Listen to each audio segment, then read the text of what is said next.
আসসালামু আলাইকুম। রান্না করব এখন। ডাল রান্না করলাম।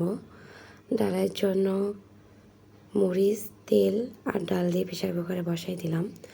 আজকে আমি যা যা রাতে রান্না করব সেগুলো সব আপনাদের সাথে শেয়ার করব। তো এখানে আমি একটা চচ্চড়ি করব। আলু, বেগুন, পটল সব কিছু চচ্চড়ি দেবো আর পটল ভাজি করব। তো চচ্চড়ির জন্য পেঁয়াজ, মরিচ সব কিছু আমি কেটে নিলাম।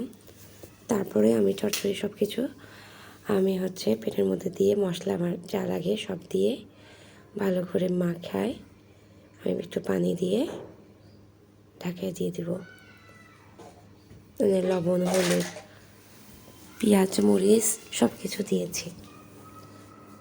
অন্যদিকে আমি পটল ভাজির জন্য পটল লবণ, মরিচের গুঁড়া, হলুদের গুঁড়া দিয়ে আমি পটল ভাজি তেলের মধ্যে দিয়ে দিলাম। দিয়ে আমি পটল ভাজি হয়েছে। এদিকে আমার ডালটা হয়ে গেছে। ডালটা নামায় এখন আমি ডাল তেলানি দিয়ে দিব। আজকে রাতে বেশি একটা খাবার করলাম না, এই হালকার মধ্যেই খাবার। এদিকে আমার চচ্চড়িটাও প্রায় হয়ে গেছে। চচ্চড়ি আমার হয়ে গেল।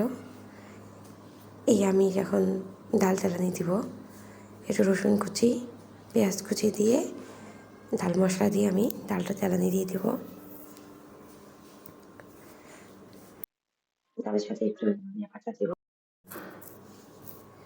এখানে আমি চচ্চড়ির মধ্যেও ধনিয়া পাতা দিলাম, ডালের মধ্যেও ধনিয়া পাতা দিব। আমার ধনিয়া পাতা খেতে ভালোই লাগে।